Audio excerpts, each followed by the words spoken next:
Olá, pessoal. Boa noite para quem está assistindo ao vivo, de maneira síncrona. Para quem for assistir a gravação depois, bom dia ou boa tarde. Espero que estejam todos bem, né? Sejam todos muito bem-vindos e bem-vindas. A nossa primeira aula síncrona aí da nossa disciplina de língua inglesa 3, né? E o que eu tenho para dizer para vocês em relação a essa disciplina é, em primeiro lugar, que é uma disciplina bastante densa, né? Ela é uma disciplina com uma carga horária grande até, né? De 120 horas. Então, essa é a nossa primeira aula síncrona de um conjunto de 3. Então, a cada finalização de unidade, que eu dividi o nosso material em 3 unidades, né? A gente vai sempre ter esse momento aqui síncrono para que a gente possa conversar, tirar dúvidas e eu possa também chamar a atenção de vocês de algumas coisas que eu considero bastante relevantes aí para o bom andamento da nossa disciplina, tá? Então, já digo para vocês que eu quero deixar o bate-papo aberto aqui no YouTube para que vocês possam deixar suas dúvidas, seus comentários. E em alguns momentos específicos eu vou pedir, né, solicitar a participação de vocês mais específica, mas ao longo da nossa aula inteira vocês podem se manifestar, que eu estou de olho aqui nos comentários que vocês vão deixando. Então, para começo de conversa, eu vou colocar aqui os meus slides para guiar a minha fala e para facilitar um pouco a nossa vida, né, com uma espécie de roteiro.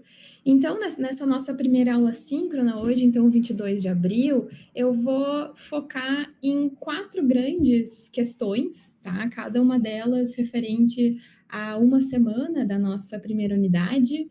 Nessa unidade, então, a gente vem conversando, né? Os materiais de vocês levam vocês a discutir a importância e a relação também da língua inglesa com a vida pessoal de vocês, para que depois a gente possa fazer o contraponto com a vida acadêmica, a vida profissional, pensando que vocês estão aí num contexto de formação de professores, né?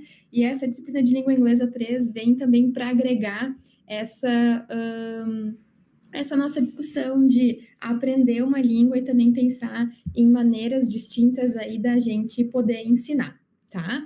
Então, para essa nossa primeira aula síncrona, eu quero, relativo à primeira semana dos materiais, tocar em alguns pontos mais de revisão, porque eu andei dando uma olhada nos fóruns de dúvidas de vocês, e eu senti que tem algumas coisas que eu ainda preciso sanar aí, de coisas que ficaram para trás, que ficaram pendentes. Na semana 2, né, relativa a esse material da segunda semana, eu quero abrir um pouco mais a nossa discussão sobre conceitos de língua, que na verdade foi algo que eu só pincelei muito brevemente nos materiais, em algum vídeo que eu gravei para vocês e que eu quero hoje expandir um pouquinho mais para fazer vocês refletirem a respeito disso. Na semana 3, eu quero tirar algumas dúvidas também pontuais sobre um tópico um pouco mais gramatical, que é o Present Perfect, que vem acompanhando a gente aí ao longo dessas 4 semanas. E em relação à semana 4, eu quero chamar a atenção de vocês a respeito do trabalho que vocês têm para entregar, a primeira entrega avaliativa, que é o relato de experiência, tá? Então, a gente pode aproveitar essa oportunidade também que estamos aqui juntos para tirar dúvidas, porque ainda tem um periodinho curto, né? Mas ainda temos um período em que vocês podem entregar esse relato de experiência. Então, para começo de conversa em relação à semana 1, só para que a gente consiga se situar nesse universo de vários tópicos gramaticais que fazem parte aí da ementa dessa disciplina de língua inglesa 3, nessa semana eu recuperei várias informações gramaticais que foram repassadas para vocês na disciplina anterior, na disciplina de língua inglesa 2, em que vocês viram o contraponto entre simple past com past continuous ou então past progressive, e também as duas formas possíveis de expressão do futuro, o future com o will e o future com o going to. Então, aqui de uma maneira bastante breve, eu só vou colocar de novo, mais uma vez, algumas situações em que a gente utiliza, por exemplo, o Simple Past, tá? Então, via de regra, a gente vai precisar utilizar esse tópico gramatical, esse tempo verbal, o passado simples, quando a gente quiser informar coisas ou descrever ações que já aconteceram, portanto, passado, mas que a gente consegue definir quando que elas terminaram, né? Quando que elas aconteceram. Então, assim como em qualquer tempo verbal em inglês, a gente sempre vai poder afirmar, negar ou questionar, né? E no caso de frases afirmativas no Simple Past, a gente precisa dar uma olhada, né? Se preocupar com o tipo de verbo que a gente está operando. Se for o verbo regular, vocês devem lembrar que esse verbo vai precisar somente o acréscimo do ed ao final do verbo. Se a gente estiver diante de um verbo irregular, aquele verbo vai mudar um pouquinho, né? Ele vai ter uma forma específica no passado.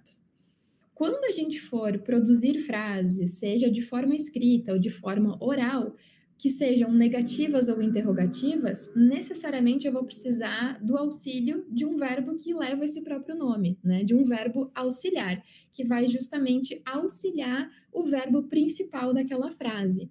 Então, no caso, por exemplo, de frases negativas, eu vou ter did not, ou então a contração, né? Tudo junto, didn't, mais o verbo na sua forma básica, sem conjugar aquele verbo no passado.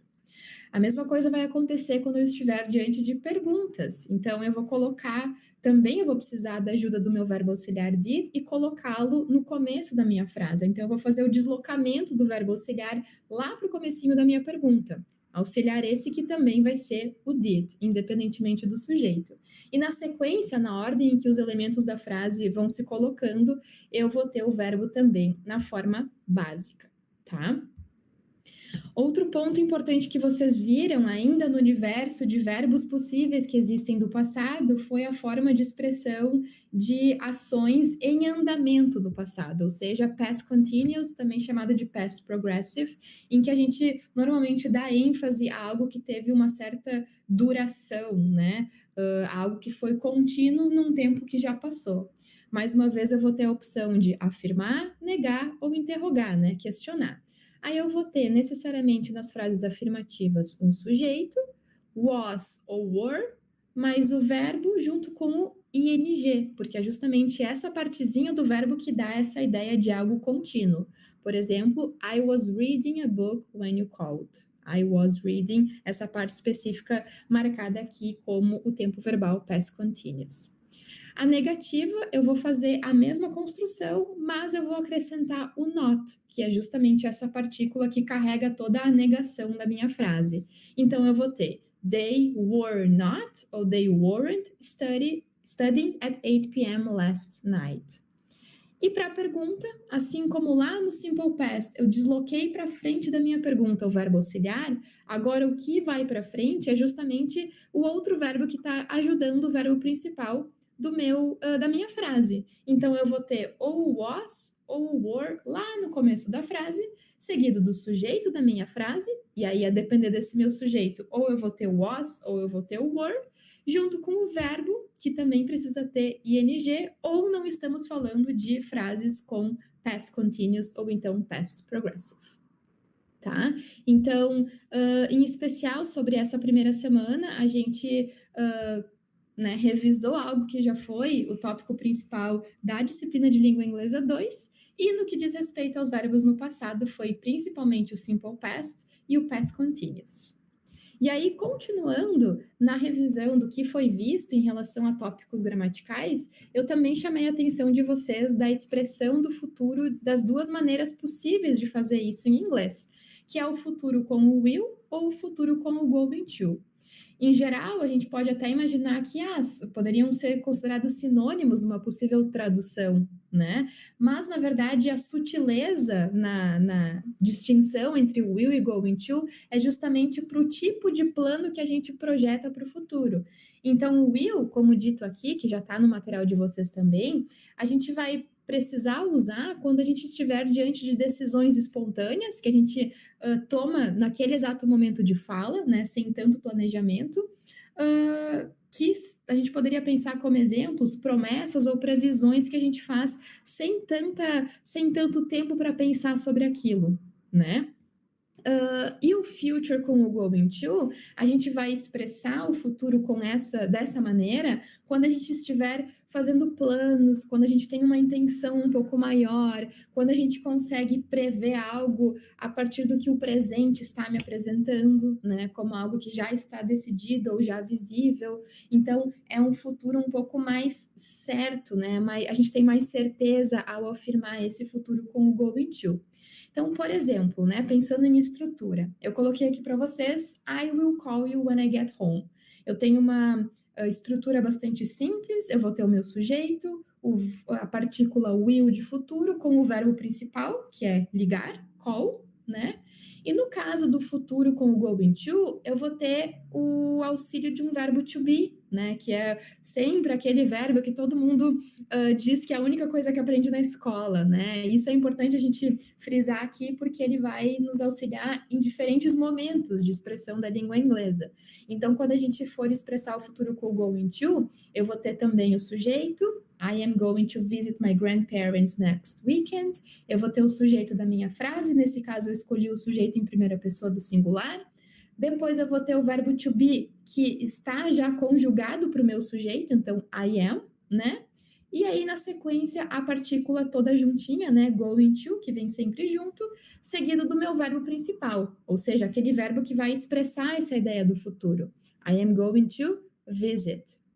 E aqui no lugar de visit poderia ser, por exemplo, outro verbo qualquer que vocês possam imaginar, desde que seguissem essa regra de ter o sujeito, o verbo to be e a partícula going to. Tá? Então, esse material está um pouco mais descrito, mais detalhado lá na apostila de vocês, né, lá no Moodle, mas aqui eu quis voltar para alguns exemplos mais específicos e chamando a atenção de vocês de algumas especificidades, porque tudo isso é bastante relevante para que a gente consiga avançar para os outros tópicos gramaticais que nos aguardam na disciplina aqui de língua inglesa 3, pensando num contínuo aí, numa gradação de questões gramaticais. Tá bem? Então, na nossa aula agora, né, a primeira aula síncrona, eu estou revisando esses tópicos principais aí da primeira semana. Em relação à segunda semana, dois tópicos importantes foram abordados e eu coloquei aqui em verde para nos chamar bastante atenção. O primeiro, que é o conceitos de língua, e o segundo, que é present perfect, que necessariamente a gente precisa ter a compreensão do simple past lá da revisão da primeira semana para que a gente consiga avançar. Então, eu coloquei aqui para vocês em letras garrafais e com um verde limão para a gente, né, para nos chamar bastante atenção, a ideia de conceitos de língua, que foi algo que não está necessariamente previsto na ementa da disciplina, mas que lá no primeiro vídeo da semana 2 eu mencionei de uma forma bastante breve e que eu queria aproveitar a oportunidade aqui da nossa aula síncrona para avançar um pouquinho e até ouvir vocês um pouco em relação a isso, tá? Então, o que eu trago para vocês aqui agora em relação a este conceito, né, a essa ideia de conceitos de língua, é o seguinte.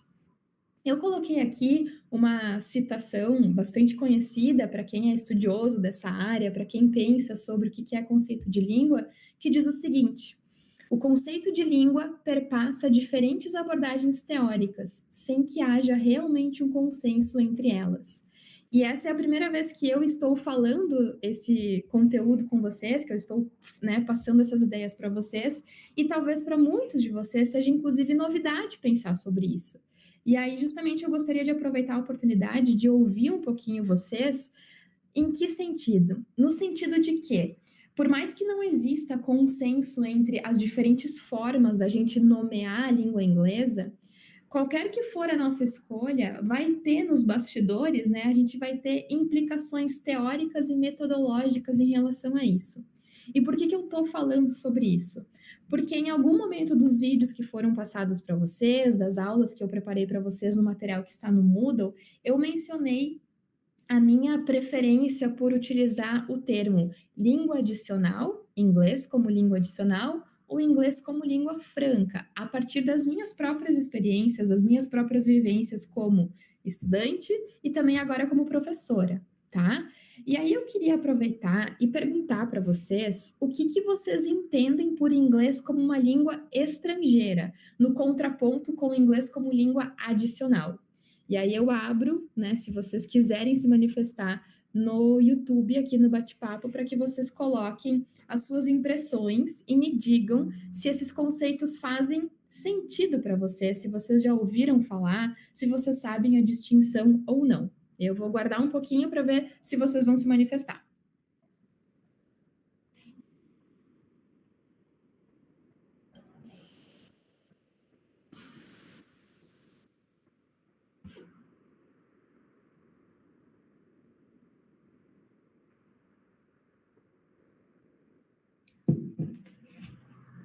A que remete para vocês a palavra estrangeira ou a palavra adicional?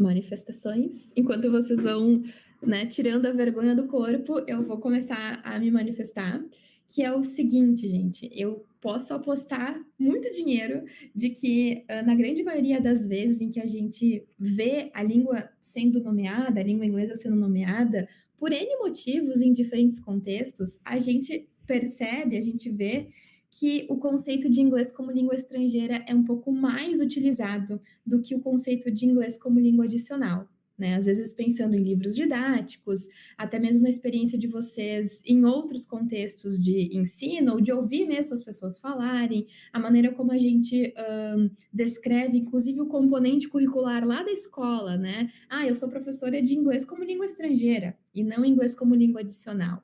E por que isso? Por que eu estou problematizando?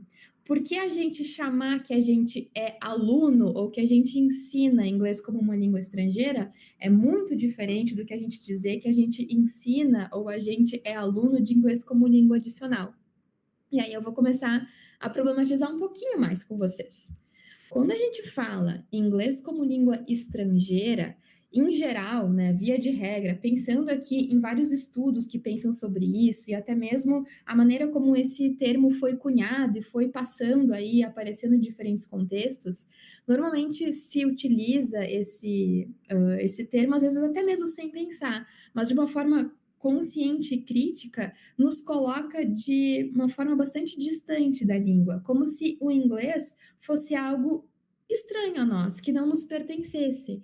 Então, se a gente nomeia, né, o inglês como uma língua estrangeira, eu sei que aqui, cursando a nossa disciplina, já tem professores que atuam em escolas, né? A gente chamar inglês como uma língua estrangeira, provavelmente a gente está fazendo pouco convite para os alunos se sentirem pertencentes àquela língua, como se fosse algo lá longe que eles nunca precisariam usar, ou então a gente, inclusive, diria que é uma língua que eles só vão precisar usar para viajar. Isso é uma grande falácia do universo da língua, da didática, né? Agora, quando a gente nomeia inglês como língua adicional, a gente está utilizando um termo muito mais democrático, inclusivo, abrangente, que convida o aluno a se sentir parte do grupo de falantes de inglês. E o adicional aqui tá trazendo a ideia de agregar a um repertório linguístico que aquele estudante já tem. Então, por exemplo, todos aqui, né, acho que eu posso afirmar sem medo de errar, todos nós falamos português como primeira língua, provavelmente. Ou talvez, a depender da região, por exemplo, aqui no Rio Grande do Sul, da onde a gente vem, talvez a gente tenha aprendido algum dialeto antes, ou dialeto alemão, dialeto italiano. Então, para algumas pessoas, o repertório linguístico de cada um é maior ou menor, né? É mais ou menos variado. E chamar o inglês como língua adicional, aquela língua que a gente ensina na escola, essa disciplina que vocês estão tendo aqui a oportunidade de estudar também no curso de vocês, chamá-la de inglês como uma língua adicional é colocar essa disciplina, essa língua, junto no potinho do repertório linguístico que cada um de nós temos. E se a gente chamar de inglês como uma língua estrangeira, a gente cria uma barreira e uma distância e nos coloca bastante longe dessa língua, como se a gente não fosse pertencente a, a esse grupo de falantes, né? E aí eu tô vendo vocês falando aqui várias coisas sobre, sobre até mesmo falante nativo, inglês como segunda língua aparecendo em alguns materiais, estrangeira como sendo língua dos outros, exatamente. E aqui eu acho que para nenhum de nós resta dúvida sobre, sobre sermos sim falantes de inglês, né? Às vezes a gente não pode não se considerar 100% proficiente para falar sobre um determinado assunto, mas somos todos falantes de inglês, e se a gente dissesse inglês como uma língua estrangeira, a gente está se colocando, inclusive, fora desse grupo. E aí entra um outro problema em relação a isso, que é falante nativo e não nativo. Não somos falantes nativos de inglês, mas isso não nos torna menos proficientes ou menos capazes de expressar ideias em inglês. A gente simplesmente não é falante nativo por um acaso, né? Pelo fato de não termos nascido, desculpa, num país que não tem inglês como língua oficial, né? E, em geral, quando a gente fala de inglês como uma língua estrangeira, que daí vem vários termos-chave, estrangeiro, né, estranho, distante, também nos coloca como, não somos pertencentes à língua porque não somos falantes nativos, mas não somos piores do que isso, né? Então, eu tô aqui problematizando algumas coisas, não é necessariamente tópico da disciplina, mas faz a gente encarar a disciplina de uma outra maneira, né? E aqui alguém mencionou, acho que foi a Brenda, né? Mencionou que vemos nos materiais de ensino English as a Second Language. E sim, se encaixa bem mais, porque também nos dá essa ideia de que não é algo longe, que a gente nunca vai precisar utilizar, né? Como se a gente não pertencesse a esse grupo de falantes, tá? Então, isso foi algo bem en passant que eu mencionei em algum vídeo da semana 2, que eu queria aproveitar a oportunidade de ter vocês aqui um pouquinho para debater a respeito desse tema que não se esgota aqui, muito pelo contrário, é um tema que é bastante caro para todo o povo da linguística aplicada, eu gosto bastante de pensar sobre isso, e queria plantar aí uma sementinha para vocês pensarem, levarem adiante e ficarem um pouco mais conscientes aí da maneira como vocês próprios se enxergam como falantes e usuários da língua inglesa. Tá bem? E aí, continuando, né? Pausa, volta, vamos fechando esse grande parênteses que eu fiz aqui com vocês. Isso tudo é muito importante da gente pensar, porque isso revela muita coisa sobre a nossa própria experiência como aprendizes de inglês, né? Que é justamente a proposta do trabalho final de vocês. Então, eu achei que cabe aqui a gente discutir um pouco sobre isso. Mas, voltando ao tópico gramatical, que a gente sempre vai conseguir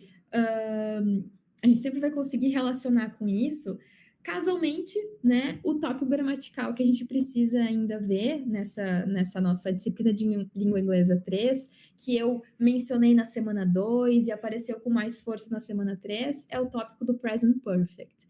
E aí eu aproveito a oportunidade de, daqui a pouco, já também sanar uma dúvida que foi bastante recorrente no fórum de dúvidas de vocês, que é: quando exatamente a gente vai usar o present perfect, né? Por que ele existe se existe o simple past? E aí, antes de responder essa pergunta, eu vou aqui só mostrar a estrutura, mais uma vez, de como essas frases vão se comportar. Então, eu vou ter necessariamente, numa frase afirmativa no present perfect, um sujeito, seguido do have ou do has, dependendo do meu sujeito, e o verbo no particípio passado, que é aquele verbo que, em geral, a gente aprende, que é o verbo da terceira coluna na lista de verbos que a gente consegue acessar em livros, na internet, tá? Quando a gente estiver diante de uma frase negativa, eu vou ter o sujeito, também o have ou has, dependendo do meu sujeito, o not, para nos ajudar e justificar ser uma frase negativa, e o verbo no particípio passado. E, finalmente, nas interrogativas, eu vou fazer o quê? Eu preciso deslocar algo para frente. Nesse caso, eu vou deslocar para o começo da minha frase o have ou o has. Na sequência, eu coloco o sujeito da frase e o verbo também do particípio passado, aqueles verbos da terceira coluna. E aí, Esse tópico é extremamente relevante, por quê? Porque ele pode ser utilizado, a gente pode lançar mão do present perfect para falar sobre as nossas experiências aprendendo inglês. Seja ensinando, seja aprendendo, seja lidando com essa língua. Então, aproveitando aqui o comentário do Fabiano, justamente é isso. O Simple Past vai ser usado para coisas que já aconteceram, já acabaram, né? E o Present Perfect é um passado que ainda se reflete, ainda respinga no presente. Por isso que o nome dele é Present Perfect, né? E aí, de que maneira isso tem relação com falar sobre a nossa experiência? Bom, a gente pode, por exemplo, pensar em diferentes frases que expressem a nossa experiência com o aprendizado de inglês. E aqui eu coloquei um esquema de cores para vocês visualizarem que a estrutura vai sempre se manter a mesma, né? Eu sempre vou ter um sujeito que eu coloquei em verde, o verbo auxiliar have ou has em vermelho e o verbo principal no particípio passado em verde, ou verde petróleo, né? Então temos aqui, I have studied English for 5 years, significa que eu sigo estudando. She has taken English classes since high school, significa que eu ainda tenho aula. I have learned a lot of new vocabulary recently, né? Ainda é importante essa informação de que eu estudei, eu aprendi novos vocabulários, né? Eu também posso lançar a mão do present perfect para mencionar algo em progresso, ou seja, algo que aconteceu no passado, mas que ainda reverbera hoje. Então, tem essa ideia de continuidade, ainda que a ação não seja contínua, o resultado dela é ainda verdadeiro no presente. I have improved my speaking skills a lot. Né? Então, eu melhorei as minhas habilidades de fala bastante, né? Eu melhorei muito. Então, foi algo que aconteceu, eu tive que começar a estudar para enxergar, para visualizar esse meu progresso de melhora. They have mastered English grammar. Então, isso é uma coisa que, apesar de já terminada, supostamente, eles terem dominado a gramática do inglês, pensando nesse segundo exemplo, ainda é relevante hoje. Ainda é importante que isso tenha acontecido. E terceiro exemplo que eu botei para vocês, I have become much more confident in speaking English. Então, é uma mudança ao longo do tempo que afeta com certeza o tempo presente. Então, eu me tornei muito mais confiante para falar inglês. Isso eu espero que sejam todas frases aí que reflitam a própria realidade de vocês. E se ainda não, em breve será verdade, tá? A gente também pode utilizar o present perfect para coisas que eu fiz ou não fiz. No caso de não ter feito, eu vou precisar acrescentar o not, né, que é a grande marca de frases negativas. I have not watched many English movies yet. Então, apesar de eu ainda não ter assistido muitos filmes em inglês, conforme diz essa frase, ainda é algo que pode acontecer e que eu estou, de certa forma, planejando que aconteça, né? I have already read 2 English books this month. Então, isso é algo recente e ainda é importante, né? Essa minha conquista de algo que eu fiz este mês, this month, né? E have you ever visited an English-speaking country? Apesar de eu não estar falando sobre algo específico, um tempo específico na minha linha do tempo, né? Porque não é o simple past, é algo que reflete a experiência. Então, você já visitou algum país de língua inglesa, né? Você conhece, você tem na sua bagagem de experiência alguma experiência em relação a isso, né? Como isso se reflete ainda no presente, o present perfect, este tempo verbal se justifica, né? Faz sentido a gente fazer uso dele e não do simple past, por exemplo, que é a grande dúvida aí que paira no ar e que faz sentido a gente ter essa dúvida, porque são, né, afinal de contas, tempos no passado. Eu também posso utilizar o present perfect para descrever coisas que eu aprendi ou que eu passei a conhecer, né? I have learned a lot about English idioms lately. Então, esse processo de aprender expressões idiomáticas em inglês é algo recente. Então, lately é um processo que está em andamento. Vejam que eu, de novo, tenho o sujeito, o have, porque é o verbo que combina, né? Que se conjuga com o sujeito I, e o particípio learned. I have known some English grammar rules for years. Então, eu tenho conhecido, né, ou eu conheço algumas regras de gramática em inglês por anos, ou seja, é um conhecimento que está comigo por um tempo, ou está com vocês, né, pensando em vocês, produzindo essa frase, e que ainda afeta a maneira como eu vou utilizar a língua inglesa hoje. Então, a gente sempre tem que pensar que o present perfect se refere a coisas do passado, mas que puxam essa experiência, puxam essas ações ainda para o tempo de agora, para o tempo presente. Por isso, present perfect, e não outra maneira de nomear este tempo verbal, tá? Bem, e aí, na semana 4, né, juntamente aí fazendo gancho com a semana 3 e a semana 2, que nos deu a oportunidade de, talvez, para alguns de vocês, revisar, para outros ver pela primeira vez e fazer exercícios, e eu coloquei materiais de leitura também. A gente chegou na semana 4, que é a mais próxima aí do tempo de agora, né, para fazer vocês pensarem um pouquinho em maneiras de aprender inglês, em maneiras de colocar o inglês mais próximo da vida pessoal de vocês, ainda que para alguns de vocês, ou para a maioria, né, seja essa a grande oportunidade de contato com a língua inglesa, tá? Então, pensando que essa nossa unidade 1 é justamente o gancho que a gente consegue fazer, a relação que a gente consegue estabelecer entre English and our personal life. Aqui eu vou apresentar para vocês algumas formas diferentes, eu até quero ouvir um pouco vocês, né, ler os comentários de vocês se quiserem se manifestar. Como é que o inglês pode ficar um pouco mais próximo da gente? Quando talvez a gente se sente distante dessa língua, ainda que ela seja uma língua adicional no nosso caso.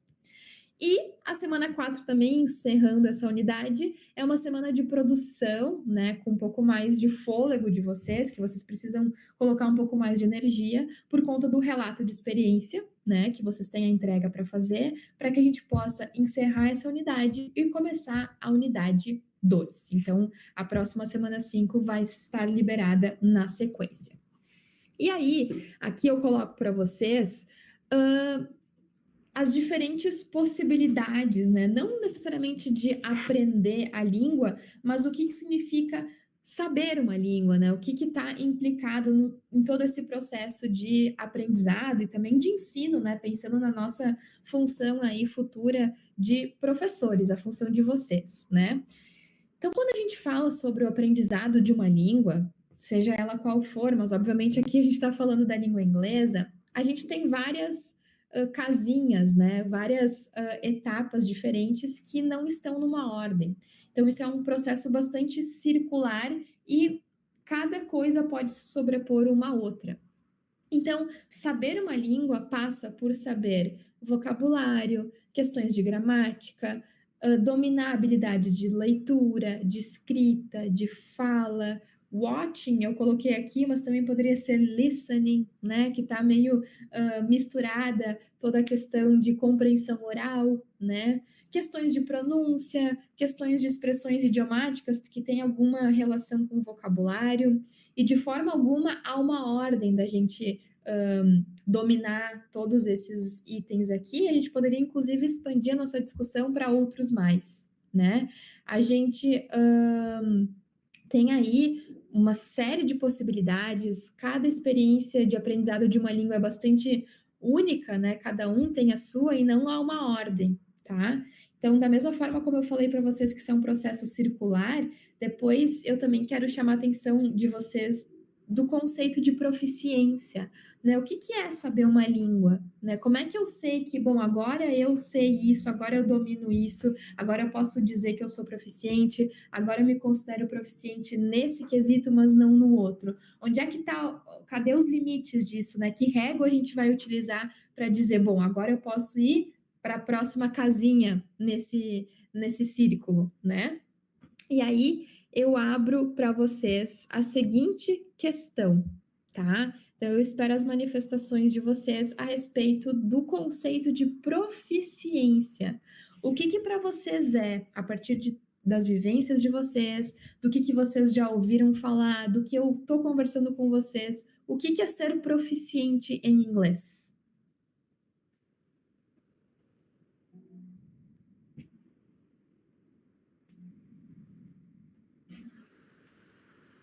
Vocês já pensaram sobre isso? Já foram confrontados com essa pergunta?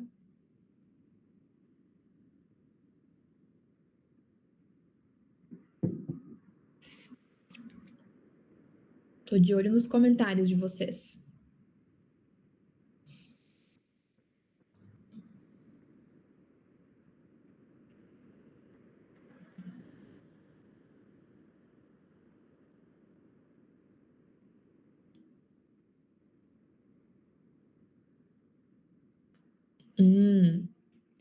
Amanda e Aline usaram a mesma palavra, na verdade, para expressar a ideia de proficiência, que é ter habilidade, né?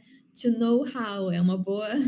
Ter o know-how, né? A gente até usa essa expressão em português. A Simone mencionou saber falar, ler, ouvir, escrever e conseguir usar inglês como se usa o próprio português. Talvez eu poderia usar uma palavra que resume, né, essa ideia da Simone como ter desenvoltura, né? Ter naturalidade, né? Se é para falar como a gente usa o próprio português, talvez falta uma certa naturalidade ou fluidez para a gente se considerar proficiente em inglês, né? Ter domínio sobre a língua. E aí eu aproveito todas essas palavras que vocês estão dizendo aqui para problematizar um pouquinho, né? O que seria esse dominar? É saber tudo ou saber se virar? Qual é a barreira? Onde a gente diz, bom, é até aqui eu sei um pouco mais eu sei médio, vou alongar a minha régua, agora eu já sei muito mais. Como é que a gente mede isso? De que maneira a gente pode dizer o quão proficiente eu sou em algo? Será que é algo absoluto? Fabiano disse usar de forma correta. Alexandra dominar algum assunto específico.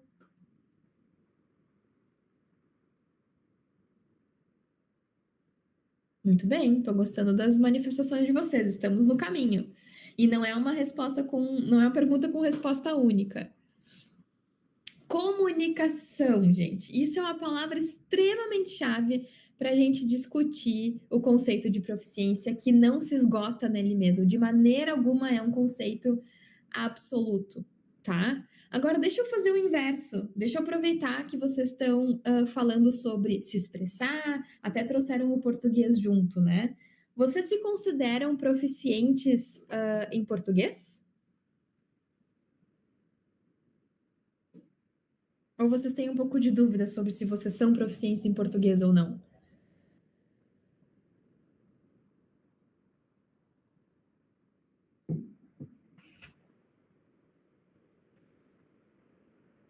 Sim. Tá, a gente grita, né? A gente, sim, somos proficientes em português. Concordo, gente. Linguisticamente, eu concordo com vocês, tá? Agora, a Maikele disse que ela acha que ela é. E aí eu tô hoje com super problematizações aqui. Eu me considero uma falante nativa de português, não há dúvida sobre isso. Eu tô me comunicando com vocês, vocês estão me compreendendo e eu entendo vocês também. Mas de forma alguma eu me sinto proficiente para falar sobre determinados assuntos. Então, se vocês me pedissem para dar uma aula para vocês sobre vinhos, né? Sei lá, enologia, eu saberia usar a língua portuguesa até certo ponto. Agora, eu não conseguiria puxar termos específicos, eu não conseguiria usar a terminologia da área da enologia. Então, eu não posso dizer que eu sou proficiente em absoluto na língua portuguesa. Eu sou proficiente para desempenhar ações no mundo, sejam elas quais forem, mas eu vou ter mais ou menos habilidade para expressar aquelas ideias. E aqui eu tô falando de língua portuguesa, né? E aí a gente vai transferir essa lógica pro inglês também. Talvez a primeira resposta de você seria: ah, eu ainda não sou proficiente em inglês.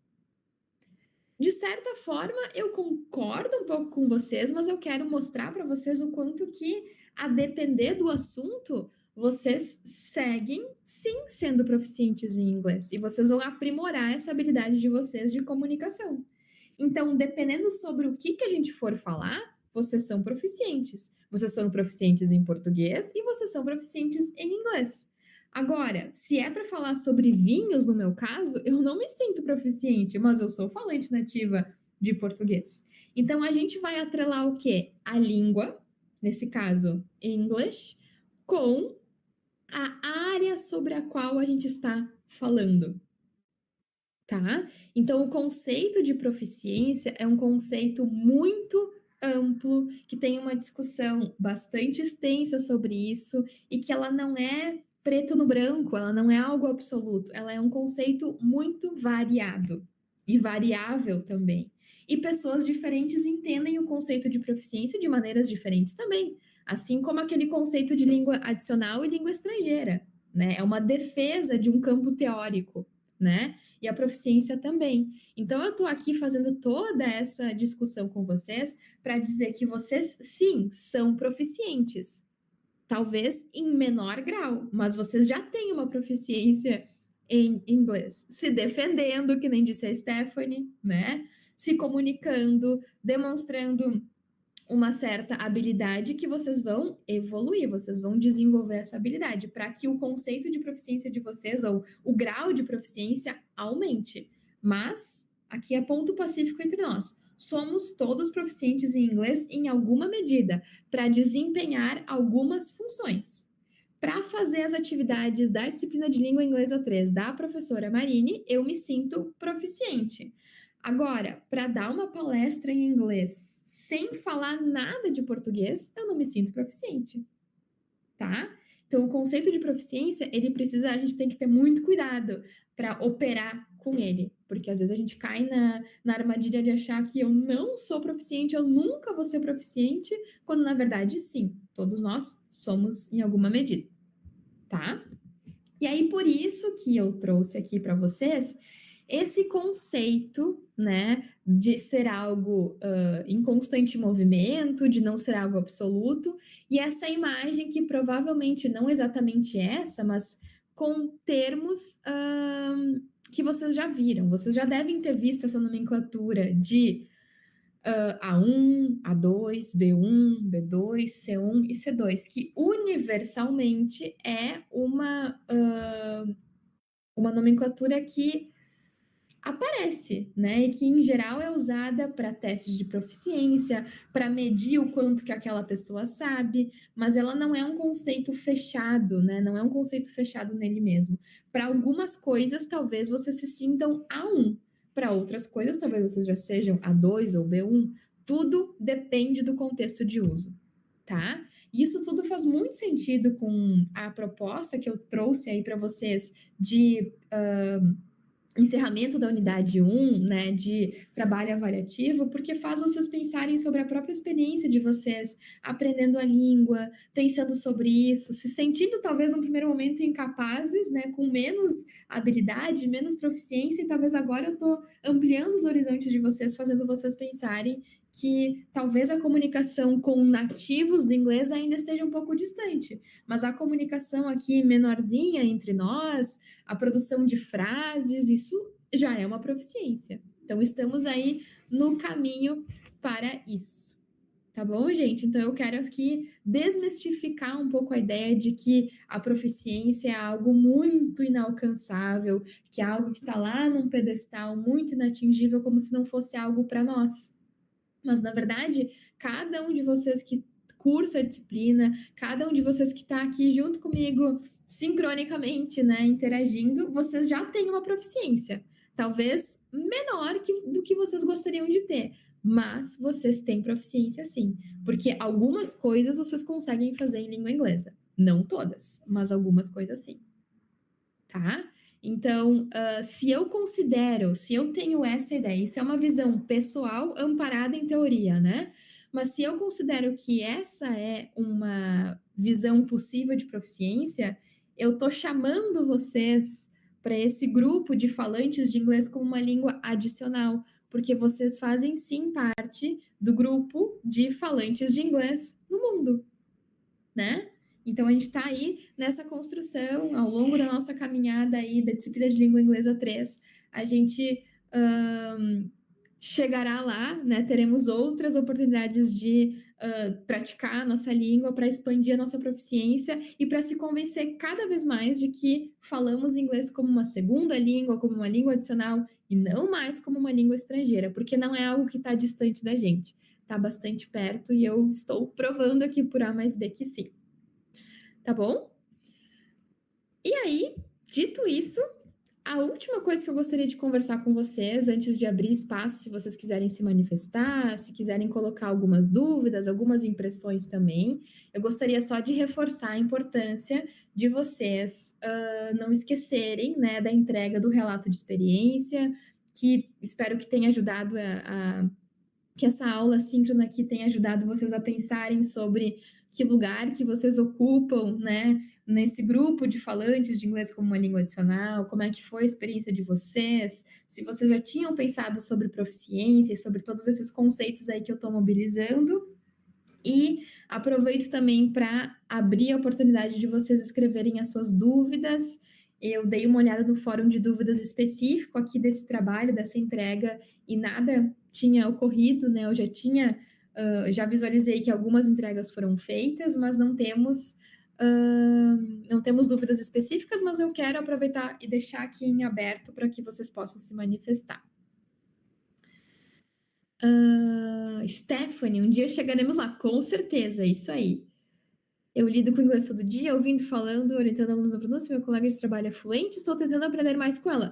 E Stephanie, desse jeito, né, se tu tem tanto contato com o inglês, né, no teu dia a dia, a tua proficiência no que diz respeito a essa habilidade, talvez, de escuta, está bastante desenvolvida, né? Talvez a escrita ainda não. Mas aí, pensando que a proficiência é um conceito fluido, para cada uma das habilidades a gente pode ter proficiências diferentes. O teu ouvido está melhor treinado, talvez, do que a tua escrita, né? A Lindiane perguntou se esses slides estão disponíveis. Não estão, eu produzi eles especificamente para essa aula síncrona, mas se vocês quiserem, eu posso colocar lá na semana 4, lá no finalzinho, para que vocês possam acessar se vocês quiserem, ou também, né, lembrem-se que essa aula fica disponível no nosso YouTube, então vocês podem voltar para a gravação quando vocês quiserem, sem problema algum. Tá? Mais alguma dúvida, gente?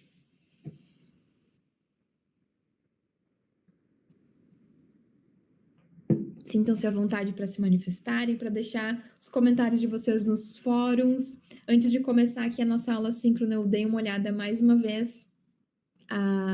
As dúvidas principais eram específicas mais de gramática, mas se agora, depois dessa nossa aula síncrona, outras coisas tiverem surgido, cada semana tem um fórum de dúvidas aberto para vocês poderem colocar suas perguntas lá. Isso, Fabiano, essa foi uma estratégia que eu usei muito quando eu era criança, super funciona. A música, né, tem toda a questão, né, de ser legal ouvir música, dá um prazer ouvir música, então é 2 em 1, né? A gente aproveita toda a questão melódica, né, e também, né, na mesma leva já está aprendendo inglês.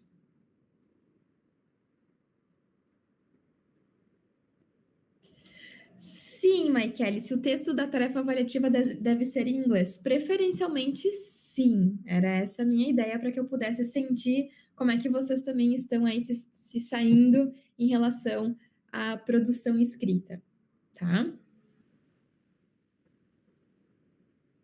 E aí a minha avaliação também vai ser justa em relação a isso.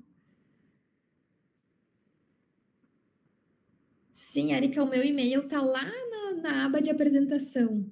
Qualquer coisa, se precisar, pode entrar em contato comigo por lá mesmo, tá? Ou também com o tutor, fica à vontade para te manifestar por mensagem, por e-mail.